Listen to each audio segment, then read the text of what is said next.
Okay, now let's come to the practical demonstration part. So let's have a look at my test setup to showcase everything to you. So this here is the baseboard. Okay, let me maybe turn on the light. This is the baseboard here with the extension board. Here I have connected the switching board here with the LED and IRDA remote, okay. This here is the front panel to that.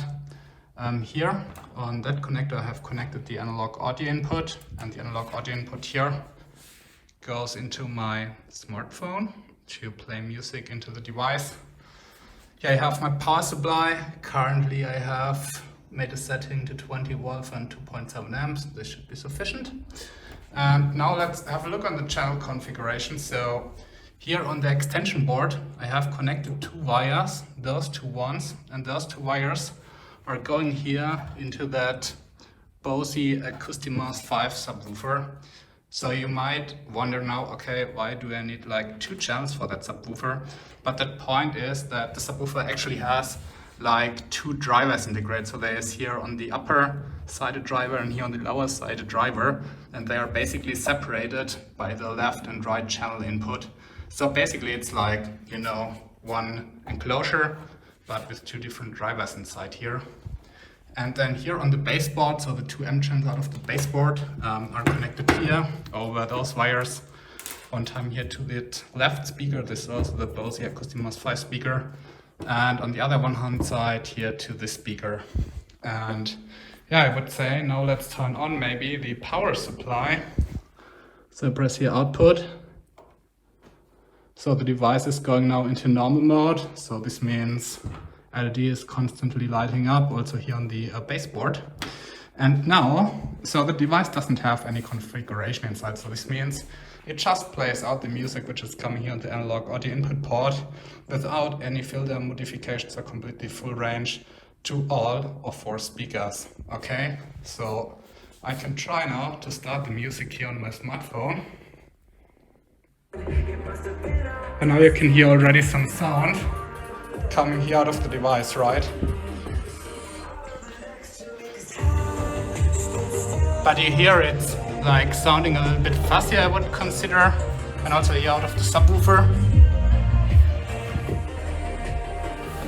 But the point is that we want to modify that sound now. I mean, to be honest, I'm not sure the Bose Acoustimas 5 system was one of the most sold hi-fi systems out over there. But to be honest, let's say the natural sound of the sound system is not that good. So I think maybe you heard already the slogan, Bose, no highs, no lows. That must be Bose is somehow true at the sound system. But now we have our DSP and we can tune it up to make it a really good sounding system, okay? Okay, for that now let's switch over to the DSP configuration mode. So if you're looking here at the header board, this means it's the second button here from the left. I press it now. You will see it start blinking. So this means now ESP32 is now making a Wi-Fi hotspot.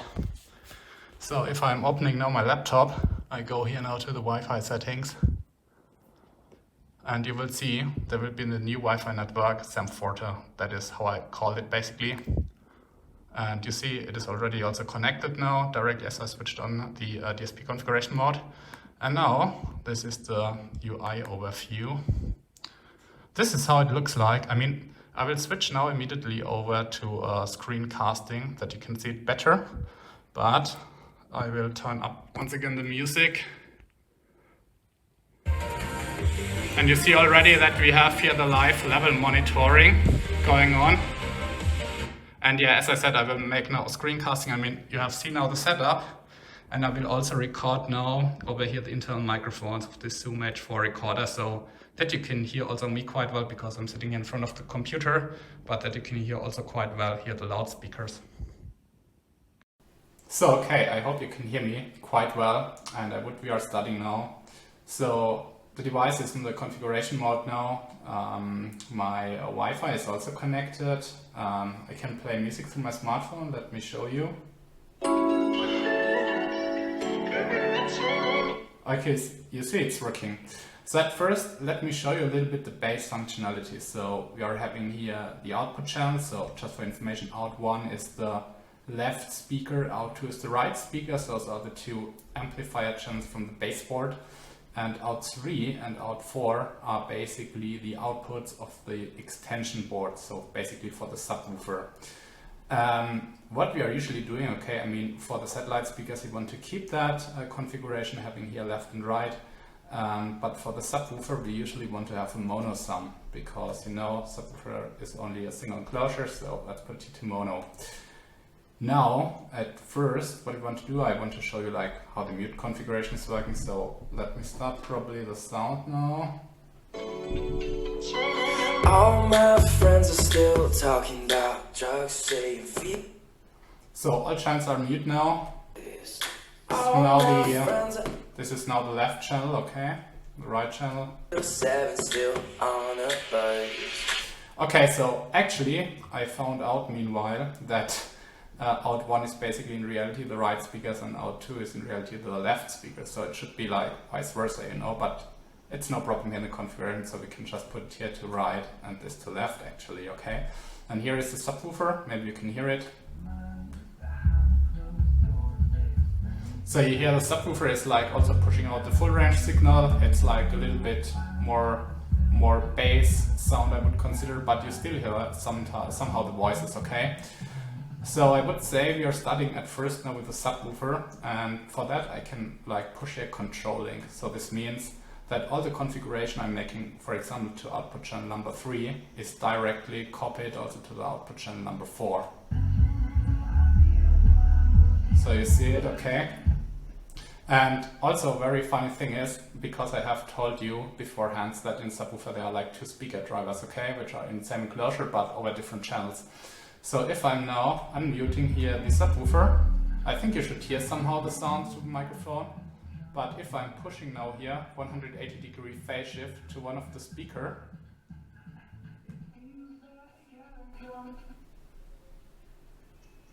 you will probably hear that. Okay, let me go to appropriate.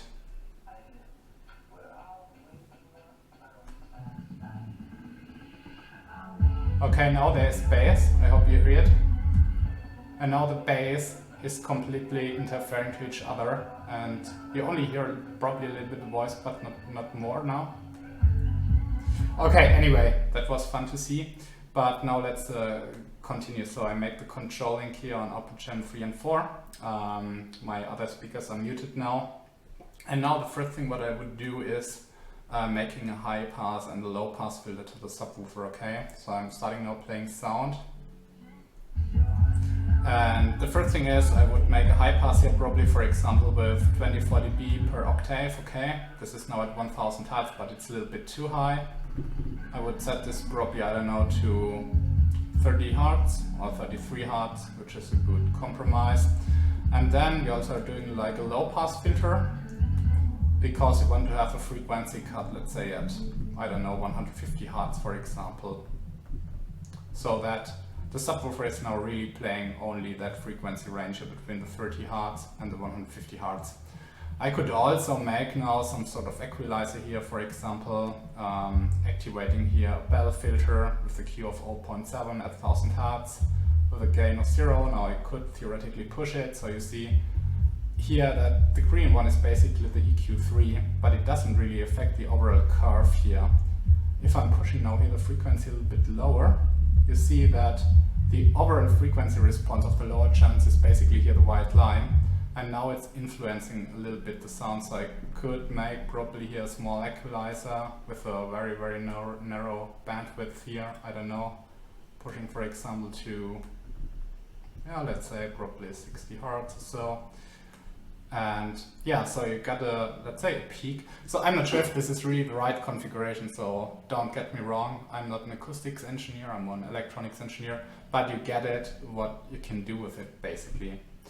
So now if we have configured the subwoofer, okay, let's turn on here the equalizer once again off. You can also see we can make here high shelving equalizer, low shelving equalizer, as I have told to you. Let's keep it just like that here, that is just doing here the high pass and low pass filter, not anymore. You can also see if your filter is switched on or off here at that point. Put it back. Okay.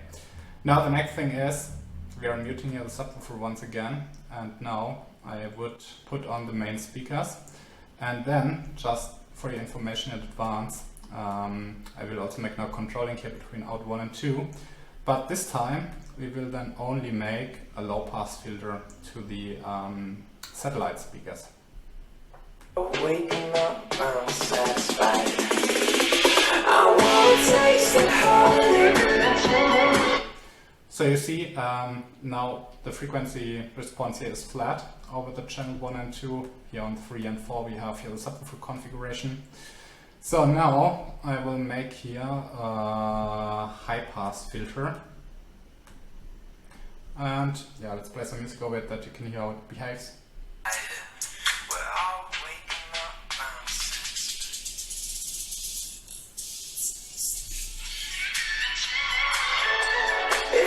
Like it's real, but I can't be sure. Now my eyes are bloody. No idea what I'm looking for.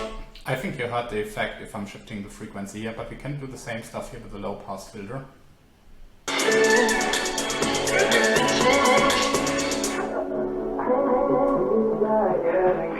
Feel like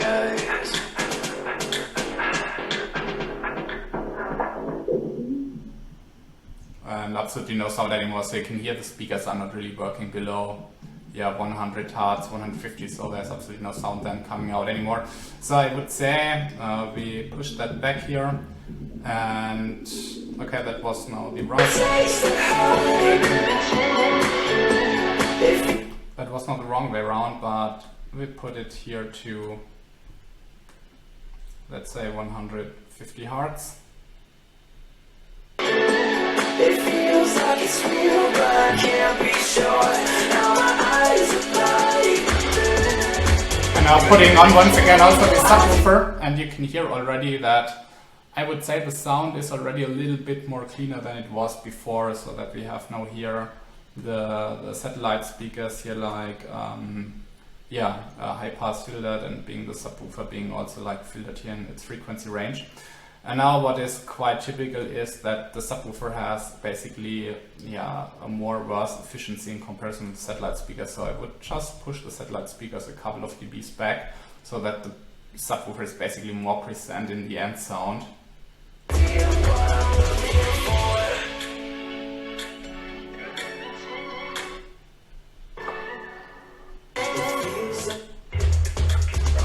I hope you can hear it a little bit.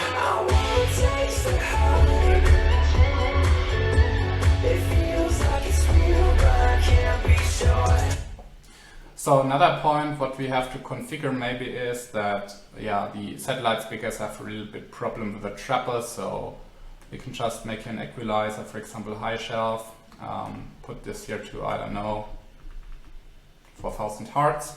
Let's hear how it sounds.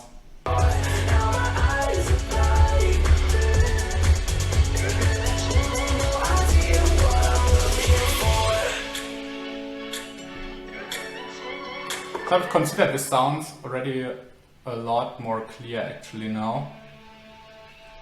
Let's make once again maybe an equalizer, I'm not sure, at 4 kHz here, with some very narrow Q factor.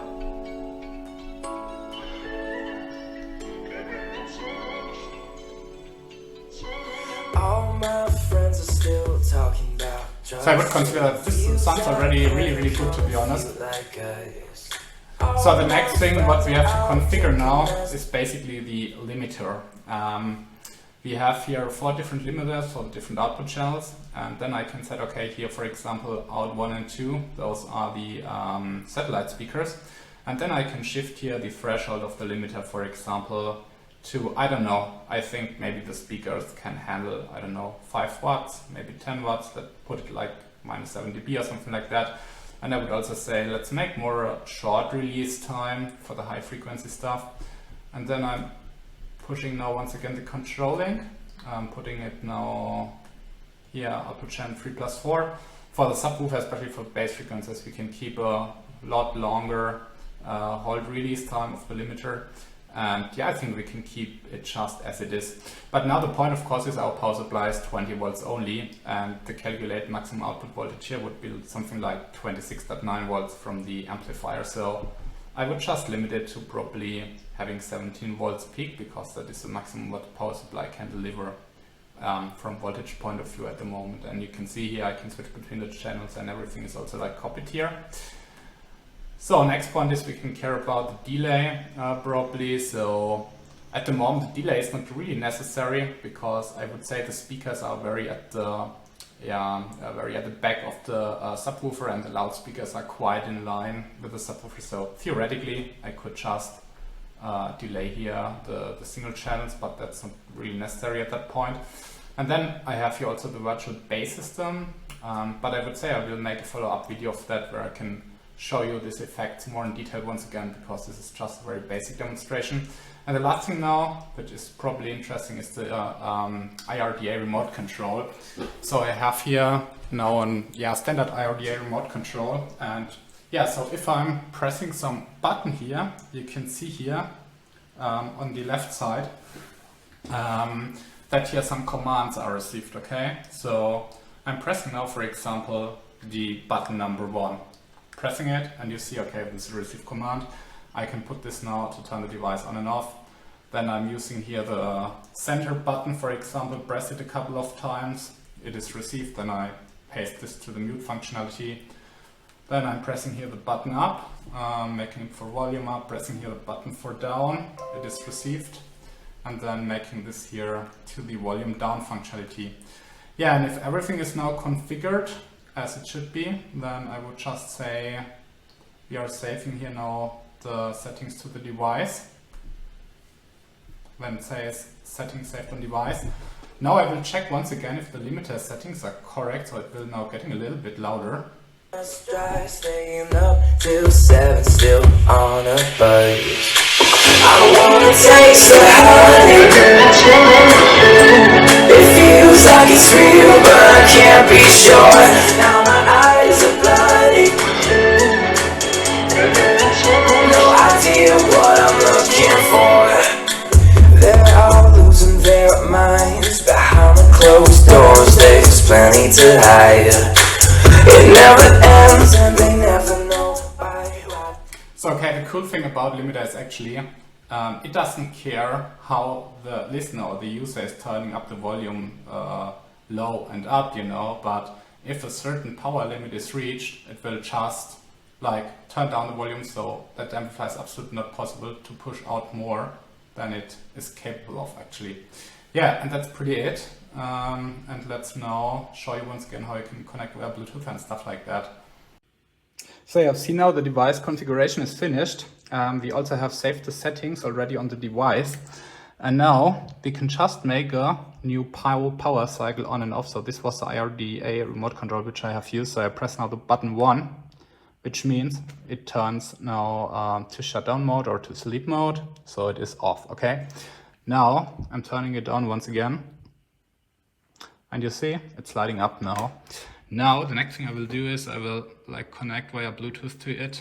So this is now my Bluetooth settings. I'm pressing now the pair button. It will like flash quite fast. You see now that there's a SAM Forte, how I call it. I connect to it. And you see the light goes away from blinking. Now I can play once again the sound through it. Yeah, it's that license-free music. And here the music is already coming now out of the speaker. Yeah, and the DSP settings are exactly now in that way as I had configured it. And you see I can use the remote control for pressing mute here, making volume down here, making volume up.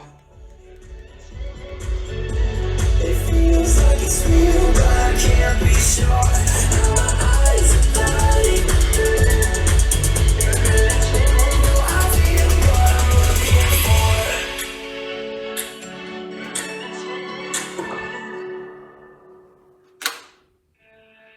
What I'm looking for. They're all losing their minds behind the closed doors. They explain it never ends, and they never know why. And of course, also the volume control over the smartphone is working here.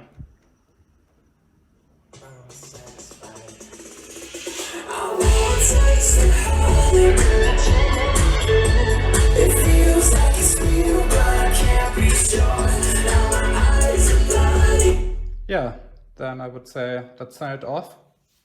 And I hope you liked the video also this time.